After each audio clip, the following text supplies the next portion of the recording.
Hello बच्चों स्वागत है आपका हमारे चैनल मैथ्स सब पे। बच्चों पिछली वीडियो में हमने देख लिया था जो अपरिमेय संख्या होती है उसका जो कंडीशन नंबर 2 में जो क्वेश्चन आता था उसका नंबर लाइन पे रिप्रेजेंटेशन कैसा होता है वो देख लिया था। जो बच्चे वो वीडियो नहीं देखे हैं उसका लिंक डिस्क्रिप्शन में है बच्चों, वो पहले वीडियो देख ले बच्चों आज के वीडियो लेक्चर में हम देखने वाले हैं कि परिमेय संख्या का जो कंडीशन नंबर 3 में जो भी क्वेश्चन आएंगे उसका रिप्रेजेंटेशन हम नंबर लाइन पे कैसे करेंगे। तो कंडीशन नंबर 3 पहले कहता क्या है बच्चों, वो चीज़ देखते हैं। कंडीशन नंबर 3 बेसिकली कहता है हमारा, यदि अपरिमेय संख्या रूट एक्स बाय क्या हो, रूट वाई हो या एन बाय रूट क्या हो वाई हो के रूप में हो, जहाँ क्या हो एक्स और वाई क्या अपूर्ण वर्ग हो संख्या हो तथा एन प्राकृत संख्या हो।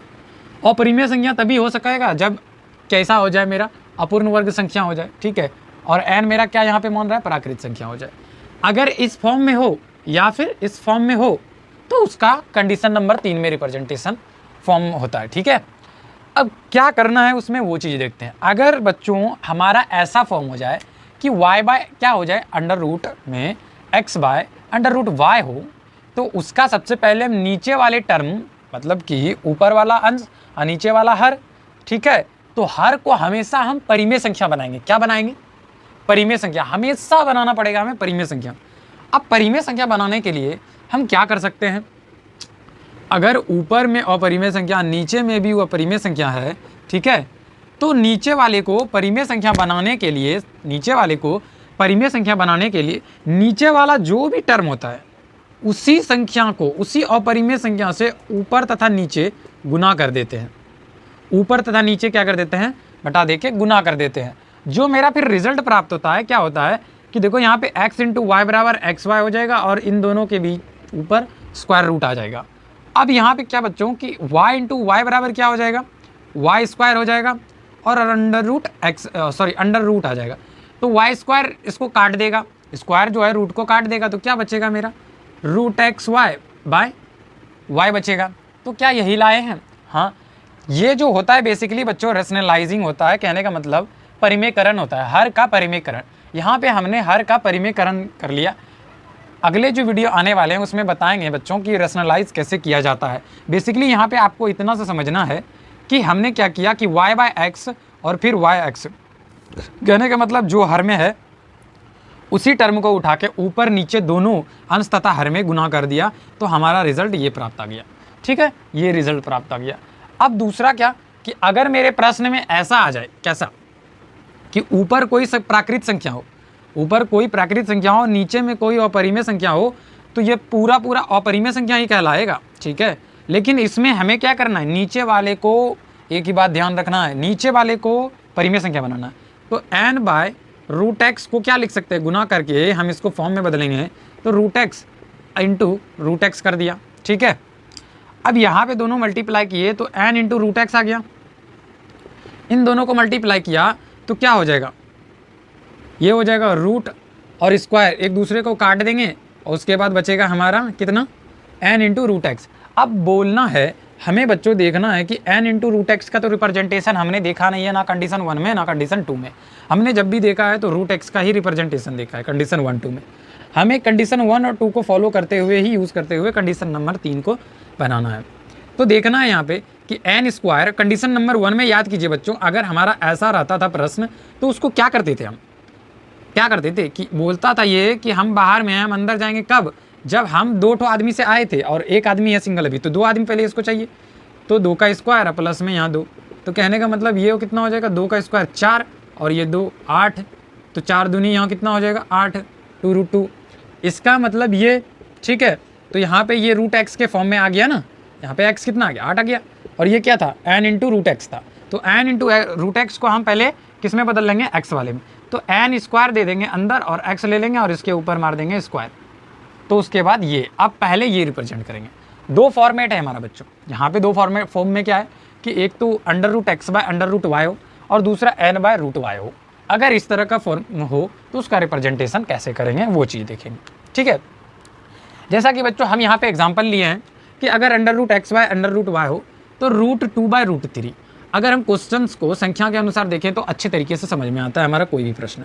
तो जैसे ही रूट 2 लिए हैं और रूट 3 लिए हैं, इसको क्या किया हमने, हर मेरा क्या था रूट 3 था, √3 से ऊपर नीचे हमने क्या कर दिया, इसको गुना कर दिया। जब गुना किया इसको आपस में, तो देखो यहाँ पे दोनों संख्याओं को गुना करके कितना आ गया, 6 आ गया, और दोनों के ऊपर में रूट डाल दिया। ठीक है, अब यहाँ पे देखते हैं 3 × 3 कितना हो गया। बेसिकली बच्चों अगर हम इसका देखते हैं थोड़ी सी यहाँ पे एक्सटेंशन, तो ये रूट मेरा 6 आ गया, और यहाँ पे रूट मेरा कितना आ जाएगा, 9 आ जाएगा, क्योंकि 3 × 3 9, और √9 का वैल्यू कितना आ जाता है मेरा, बताओ। √9 का वैल्यू मेरा 3 आता है। कहने का मतलब ये आ गया ना, यही चीज़ तो मेरा दिया है। तो अब यहाँ पे देखेंगे बच्चों, ये चीज़ हमने प्राप्त कर लिया। दूसरे फॉर्म में जब n/√y हो, कहने का मतलब 2 जब √3 था, तब हमने क्या किया, जब हम √3 था तो हमने पहले हर का परिमेयकरण किया। क्या किया, परिमेयकरण, या बोले तो ऊपर नीचे एक हर से गुना कर दिया।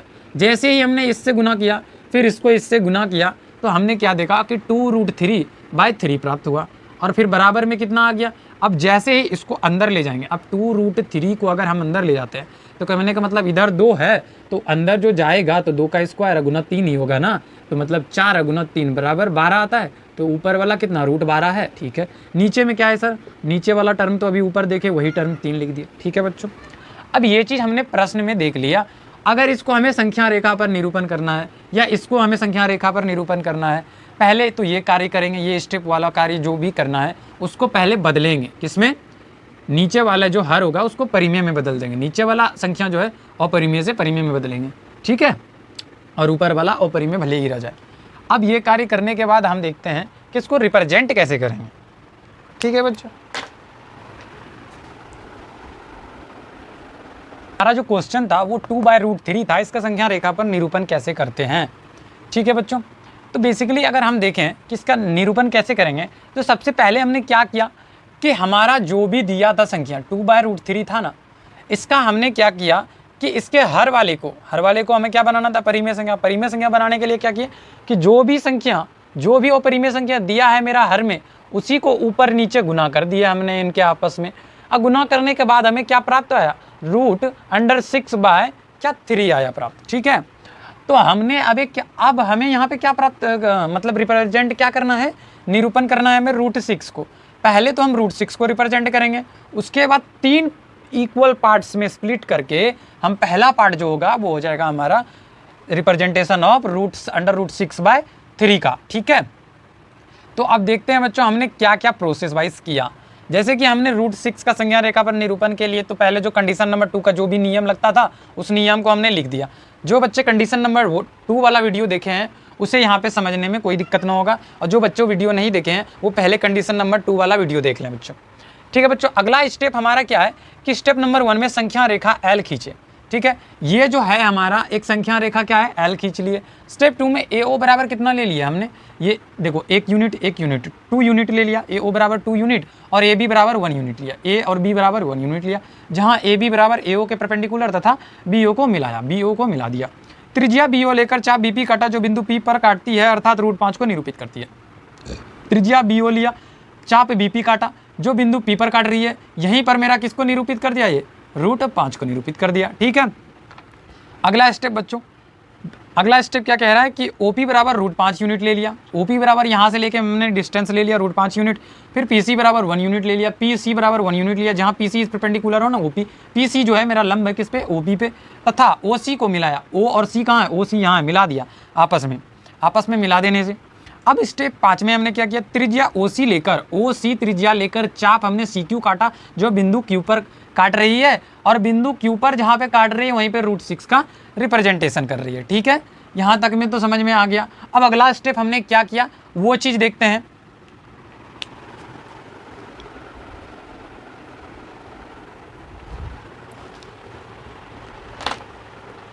अब बच्चों देखते हैं कि हमने स्टेप 6 में क्या किया।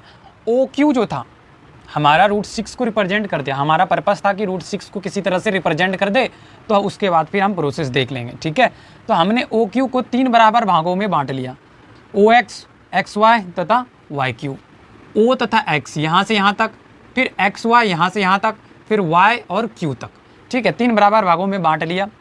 अतः बिंदु X जो है वो मेरा √6/3 या 2√2/√3 को संख्या रेखा पर निरूपित करता है। क्या कहने का मतलब है, ये वाला जो बिंदु आया प्राप्त मेरा, ये √6/3 को या फिर 2√3 को निरूपित कर रहा है। यहीं पे मेरा रिप्रेजेंटेशन हो गया √6/3 का। तो बच्चों समझ में आ गया कि √2/3 का रिप्रेजेंटेशन कहाँ पे होगा। ठीक है, जैसा कि बच्चों हमने कॉन्सेप्ट में बताया था अभी कुछ देर पहले, जो हमने कॉन्सेप्ट में लिखा भी था। क्या कॉन्सेप्ट में लिखा था कि अगर इसे रिप्रेजेंट करना हो तो बेसिकली 3 स्टेप चलते हैं। कितने स्टेप्स? पहले तो हमें क्या करना पड़ता है कि ये रेशनलाइज करके अपना कार्य कर लेना पड़ेगा। जो आएगा √6/3 आया, इसका रिप्रेजेंटेशन में सबसे पहले हम √x का रिप्रेजेंट करेंगे, पहले इसका रिप्रेजेंट करेंगे। ये हो गया हमारा फर्स्ट स्टेप। सेकेंड स्टेप क्या हो गया कि डिस्टेंस बिटवीन द 0 से लेके √6 तक, 0 से लेके 6 तक की दूरी को हम कितने भागों में बांट लेंगे? 3 बराबर भागों में बांट लेंगे। कितने भागों में बांट लेंगे? 3 बराबर। क्यों? क्योंकि हर में मेरा यहाँ पे क्या है? 3 था ना, तो 3 बराबर भागों में बांट। अगर यहाँ पे 4 रहता 4 बराबर भागों में बांट लेंगे, अगर 5 रहता तो 5 बराबर भागों में बांट लेंगे। तो समझ में आ गया। तो उसी तरह से यहाँ 3 बराबर भागों में बांट लेंगे। डिस्टेंस 0 से लेके √6 तक को 3 बराबर भागों में बांट लिए। ठीक है, ये हो गया हमारा कितना? Step number 2। अब स्टेप नंबर 3 में क्या लिखे थे बच्चों? 3 में लिखे थे कि 1/x जो है रिप्रेजेंट करेगा किसको? किसको रिप्रेजेंट करेगा? √x/√y को। यही लिखे थे ना, √x/√y को। अगर आप पीछे थोड़ा सा वीडियो करके देखेंगे तो आपको कॉन्सेप्ट में दिखेगा, या अगर आपने स्क्रीनशॉट ले लिया होगा तो आपको ये कॉन्सेप्ट मिल जाएगा। ठीक है बच्चों, तो कहने का यही पे मतलब बनता है कि √x और √y को कैसे रिप्रेजेंट करेंगे। अब अगला जो प्रश्न आता है हमारा बच्चों, प्रश्न आता है कि सर हम √4/√2 को कैसे रिप्रेजेंट करें, या फिर 1/√3 को कैसे रिप्रेजेंट करें, या फिर 2/√3 को कैसे रिप्रेजेंट करें। तो इसका देखते हैं बच्चों हम कि 2/√3 को कैसे रिप्रेजेंट करेंगे। बेसिकली हमें यहाँ पे करना क्या है, हमने कॉन्सेप्ट तो सीख लिया एक क्वेश्चन से, जब 2/√3 का रिप्रेजेंटेशन हमने देखा। तो अब थोड़ा सा हम सिर्फ यहाँ पे लेक्चर डिलीवर्ड करने वाले हैं कि कैसे रिप्रेजेंट करेंगे। ठीक है, जैसे कि हमने एक संख्या रेखा खींच लिया, एक यहाँ पे 1 लिया, यहाँ पे 2 लिया, यहाँ पे 3 लिया, ये 0 ले लिया। हमें क्वेश्चन क्या है कि हमें रिप्रेजेंट करना है यहाँ पे 2/√3 को। किसको? 2/√3 को। तो जैसे ही बच्चों अगर हमें 2/√3 को रिप्रेजेंट करना है तो सबसे पहले हम देखेंगे क्या कि हर मेरा परिमेय संख्या है कि अपरिमेय संख्या है। भैया ये तो अपरिमेय संख्या है। जब भैया ये अपरिमेय संख्या है तो सबसे पहले हम क्या करेंगे यहाँ पे? सबसे पहले हमको यही करना पड़ेगा कि नीचे वाले को परिमेय संख्या में बदलना पड़ेगा। ठीक है, सबसे पहले हमको क्या करना पड़ेगा? परिमेय संख्या में बदलना पड़ेगा। तो पहले परिमेय संख्या में बदल लिए हम इसको। ठीक है, कैसे बदलेंगे? परिमेय संख्या में बदलने के लिए आपको बताया हमने कि हर से ही ऊपर नीचे हमने क्या कर देना है? गुना कर देना है। जैसे ही गुना करेंगे तो हमें प्राप्त होगा यहाँ पे √9 नीचे में, ऊपर प्राप्त हो जाएगा 2√3। अब जैसे ही बच्चों यहाँ पे 2√3 को हम के क्या जानते हैं? हम ऐसा तो नहीं जानते हैं कि हमें x/√y को रिप्रेजेंट करने तो नहीं जानते। हम क्या जानते हैं? हम रिप्रेजेंट करने जानते हैं यहाँ पे x² y रूट को रिप्रेजेंट करने। हम ये जानते हैं रिप्रेजेंट करने, क्योंकि जब हमने देखा था 2√2 का रिप्रेजेंटेशन करना हो, कौन सी वीडियो में? कंडीशन नंबर 1 वाली वीडियो में। तो हमने क्या देखा था कि जब इसको रिप्रेजेंट करना हो तो 2 को अंदर ले जाते हैं, 2 का स्क्वायर कर लेंगे और गुना 2, तभी तो यहाँ पे हो जाएगा 4 × 2 बराबर √रूट में हो जाएगा आपका 8। तो उसी अनुसार से यहाँ पे कर लेंगे तो 4 तिया कितना हो जाएगा? √12, यहाँ पे 3। अब यहाँ पे देखना है बच्चों कि √12 को रिप्रेजेंट करना है। किसको रिप्रेजेंट करना है? √12 को रिप्रेजेंट करना है। जैसे ही हम देख लिए कि √12 को रिप्रेजेंट करना है, तो अब √12 पे आएगा कहानी। अब देखेंगे कि √12 जो है हमारा वो कंडीशन नंबर 1 को फुलफिल कर रहा है या कंडीशन नंबर 2 को फुलफिल कर रहा है। अब कंडीशन नंबर 1 क्या कहता है कि अगर भैया तुम्हारा √x को रिप्रेजेंट करना हो ना, तो x जो होना चाहिए वो 2 पार्ट्स में, 2 वर्गों में होना चाहिए। ऐसा वर्ग का सम होना चाहिए, मतलब 2 संख्याओं के वर्गों का सम होना चाहिए, योगफल होना चाहिए कि x के बराबर हो जाए। कहने का मतलब a² + b² के बराबर हो जाए। तो अब देखते हैं बच्चों, जैसे हमने 12 ले लिया, अब 12 को क्या लिख सकते हैं हम? a क्या लेते हैं? तो नियर बाय चुनते हैं। नियर बाय जैसे चुनेंगे तो यहाँ पे आएगा 3 का स्क्वायर कितना हो जाएगा बच्चों? 9 हो जाएगा। अब 9 हो जाएगा तो b का फॉर्मूला क्या होता है? b² का फॉर्मूला जानते हैं बच्चों, क्या होता है? x - a² होता है। x - जैसे a² होता है तो x का वैल्यू कितना है तुम्हारा? 12 है, और a का वैल्यू तुम्हारा कितना है? a का वैल्यू तुम्हारा है 9। घटा देंगे तो कितना आ जाएगा बच्चों? यहाँ पे 3 आ जाएगा। क्या 3 जो है मेरा यहाँ पे जो 3 है किसी भी संख्या का वर्ग है? किसी भी संख्या का वर्ग है। b² क्या कर रहा है? अगर हम वर्ग हैं तो तुम भी वर्ग हो जाओ, लेकिन ये तो है ना। अगर नहीं है तो जैसे ही b निकालेंगे तो क्या निकल जाएगा? b अपरिमेय संख्या निकल जाएगा। और कॉन्सेप्ट हमारा क्या कहता है कि अगर b तुम्हारा निकल गया क्या? अपरिमेय संख्या, तो तुम चले जाओ फिर कंडीशन नंबर 2 में। अब कंडीशन नंबर 2 क्या कहता है हमारा, कंडीशन नंबर 2 कहता है कि तुम्हारा ए हो क्या परिमेय संख्या और बी अगर अपरिमेय संख्या प्राप्त हो जाए, ये कैसा हो जाए परिमेय संख्या हो जाए, और बी तुम्हारा अगर अपरिमेय संख्या प्राप्त हो जाए √12 में, जैसे कि √x के लिए क्या कहता है कि ए स्क्वायर प्लस बी स्क्वायर में ये तुम्हारा परिमेय प्राप्त हो जाए, ठीक है, और ये तुम्हारा अपरिमेय प्राप्त हो जाए, ठीक है। तो जैसे ये परिमेय प्राप्त होगा और ये अपरिमेय प्राप्त होगा तो तुम इसको पहले अपरिमेय बना लो, इसको पहले परिमेय बना लो, इसको मान लो हमेशा 1 का स्क्वायर। तो √12 को हम रिप्रेजेंट करने के लिए दूसरा नियम लगा देंगे। कौन सा नियम लगा देंगे कि हम नियम यहाँ पे लगाएंगे कंडीशन नंबर 2 से जो हमने पढ़ा कि पहले ले लेंगे इसमें 1 घटा के हमने कर लिया √11 का स्क्वायर कर लिया और प्लस 1 का स्क्वायर कर लिया, तो हमारा कितना बच गया 12 बच गया। अब जैसे ही √11 को अगर बच्चों हम रिप्रेजेंट करना चाहें, ठीक है, तो क्या करेंगे √10 का स्क्वायर प्लस 1 का स्क्वायर, √10 का स्क्वायर प्लस 1 का स्क्वायर। यहाँ पे देखते हैं बच्चों कि √10 का जो स्क्वायर करेंगे हम, क्यों करेंगे √10 का स्क्वायर, सबसे पहले √10 का स्क्वायर, उसके बाद फिर क्या √10 भी जो है मेरा क्या है परिमेय संख्या नहीं प्राप्त हुआ और परिमेय प्राप्त हो गया, तो फिर √10 से भी नीचे जाएंगे, कहाँ जाएंगे √10 से भी नीचे चले जाएंगे। √10 से जैसे ही हमने नीचे गया यहाँ पे जैसे ही हमने √10 लिया, रूट क्या ले लिया 10 लिया, तो जैसे ही √10 लिया तो √10 लेने के बाद में हमें सबसे पहले √9 का स्क्वायर और प्लस 1 का स्क्वायर। अब बचाओ यहाँ पे बताओ बच्चों 9 का जो स्क्वायर है वो मेरा 3 का स्क्वायर होता है ना, और प्लस 1 का स्क्वायर। कहने का मतलब √10 को कैसे रिप्रेजेंट करेंगे 3 का स्क्वायर और प्लस में 1 का स्क्वायर, 3 का स्क्वायर और प्लस में 1 का स्क्वायर। अब समझ में आया कि अगर 12 को रिप्रेजेंट करना हो तो पहले 3 स्टेप चलना पड़ेगा। पहले तो जैसे ही हम 12 देखेंगे √12 तो उसको पहले देखना है हमें कंडीशन नंबर 1 में आ रहा है या कंडीशन नंबर 2 में आ रहा है। अगर कंडीशन नंबर मेरा किस में आ जाए 1 में आ जाए तब तो कोई दिक्कत ही नहीं है, तब तो जल्दी से हो जाएगा। अगर कंडीशन नंबर 2 में आ जाए तो थोड़ी सी परेशानी बढ़ेगी कि स्टेप्स हमारे क्या हो जाएंगे बढ़ जाएंगे। स्टेप्स हमारे जैसे ही बढ़ जाएंगे तो उसके बाद हम क्या कर लेंगे अपना नियम लगा देंगे कंडीशन नंबर 2 का, उसके बाद रिप्रेजेंट करेंगे पहले √12 को। अब √12 को अब यहाँ पे हम देखते हैं बच्चों, हमने सोचा कि √12 जो है हमने संख्या रेखा ले लिया, हमने संख्या रेखा एक खींच लिया, हमने संख्या रेखा खींच लिया, यहाँ पे बिंदु 0 दे दिया, ये मेरा 1 हो गया, ये 2 हो गया, ये 3 हो गया और ये 4 हो गया। अब हमने क्या बताया था बच्चों कि जैसे ही ये 2√3 था इसको हमने बदल दिया किसमें √12/3 में, इसमें बदल दिया ना, इसमें बदल दिया, अभी आपने देखा, ठीक है। तो जैसे ही हम बोलते थे बच्चों कि √12 को अगर रिप्रेजेंट करना हो तो पहले दिमाग थोड़ा सा लगा लो यहाँ की √12 जो है वो किसके नज़दीक में है, किसके नज़दीक स्क्वायर में है। अब जो देखो अगर √12 जो है 12 किसके किसके बीच किन किन वर्गों के बीच में आता है 12, वो चीज़ देखते हैं। तो पहला तो देखेंगे कि 3 यहाँ पे 9 पूर्ण वर्ग है, दूसरा नंबर तुम्हारा पूर्ण वर्ग कौन सा आ जाता है 16 आ जाता है, 3 के बाद 4 का, तो इसी के बीच में 12 ना, तो कहने का मतलब है यहाँ पे 3 का स्क्वायर प्लस में फिर इधर 4 का स्क्वायर। तो क्या कहने का मतलब है 12 तुम इसी के बीच में हुआ, 12 अगर तुम इसके बीच में मतलब 3 पॉइंट समथिंग, 3 से आगे बढ़ रहा है ना 3 पॉइंट समथिंग, कहने का मतलब 3 और 4 के बीच में लाइज करेगा। यहाँ पे 3 और 4 के बीच में हमने एक अप्रोच ले लिया, हमने क्या कर लिया एक अप्रोच ले लिया 3 पॉइंट समथिंग पे लाइज करेगा। अब जैसे ही 3 पॉइंट लाइज हमने सोच लिया कि यहाँ पे ये बिंदु जो है वो P ले लिए, ठीक है, यहाँ से यहाँ तक में, और यहाँ पे मेरा रिप्रेजेंट कर दिया किसको, एक संख्या रेखा कोई खींच ली, यहाँ पे हमने रिप्रेजेंट कर दिया किसको √12 को, किसको रिप्रेजेंट कर दिया यहाँ पे बिंदु P पे √12 को। अब जैसे ही बच्चों यहाँ से यहाँ तक में, कहाँ से 0 से लेके यहाँ तक में हम मान लेते हैं ये A है और ये B है।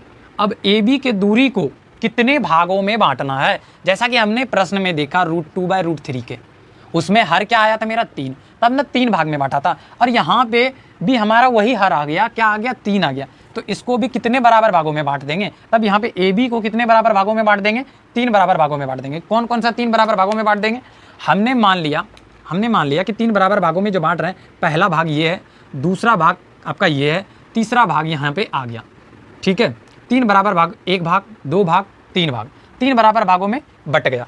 अब जैसे ही 3 बराबर भागों में बट गया यहाँ पे ना, तो ये जो पहला भाग होगा ना, ये पहला वाला भाग, ठीक है, 1/3, तो ये पहला भाग ही हमारा रिप्रेजेंट कर देगा किसको √12/3 को, या फिर किसको 2/√3 को। क्या यही था प्रश्न, तो कहाँ पे मेरा रिप्रेजेंट कर देगा 2/√3 को। हमने मान लिया, यहाँ पे कर लिया, तो बच्चों समझ में आ गया होगा। 1 नंबर जो प्रश्न हमने बताया 2√3 का रिप्रेजेंटेशन, उसी का प्रोसेस लेते हुए हमने ये 2/√3 का प्रोसेस भी आपको बता दिया कि कैसे रिप्रेजेंट करते हैं।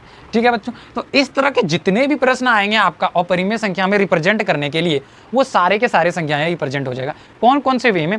तो पहला नंबर हमारा कंडीशन नंबर 1 जो होता है, तरीका 1 वो हो गया। फिर दूसरा तरीका कौन है? Condition number 2। फिर तीसरा तरीका क्या है? Condition number 3। अगर ये तीनों में कोई भी संख्या आता है तो आप सब अब बनाने के काबिल हो कि कैसे रिप्रेजेंट करेंगे हम संख्या रेखा पर अपरिमेय संख्या को। ठीक है बच्चों, अब अगले वीडियो लेक्चर में हम देखने वाले हैं बच्चों कि जो मेरा परिमेय संख्या होता है, परिमेय संख्या क्या होता है? परिमेय संख्या का 2-3 फॉर्म होता था ना, ठीक है। उसके फॉर्म में जो दशमलव फॉर्म होता था, कौन सा फॉर्म? दशमलव फॉर्म में एक शांत होता था, एक अशांत होता था। एक अशांत में कौन सा होता था? अआवर्त अशांत होता था। कौन सा होता था? आवर्त अशांत होता था। अआवर्त में कैसे? जैसे 0.9 पर रेकरिंग या 0.3 पर रेकरिंग, इस तरह आता था। शांत क्या आता था कि 0.45 इस तरह से आ जाता था, तो ये शांत होता था। इन सब का अब हम देखेंगे कि इसको परिमेय संख्या में कैसे बदलेंगे, मतलब P/Q के फॉर्म में कैसे बदलेंगे। इसको देखेंगे कि P/Q के फॉर्म में कैसे बदलेंगे, और इसको भी देखेंगे P/Q के फॉर्म में कैसे बदलेंगे। तो अगले वीडियो लेक्चर में हम आपको बच्चों ये बताने वाले हैं। तो बच्चों, अगर आपको वीडियो पसंद आता है तो बच्चों प्लीज़ चैनल को सब्सक्राइब करें, लाइक करें, शेयर करें और कमेंट करें बच्चों।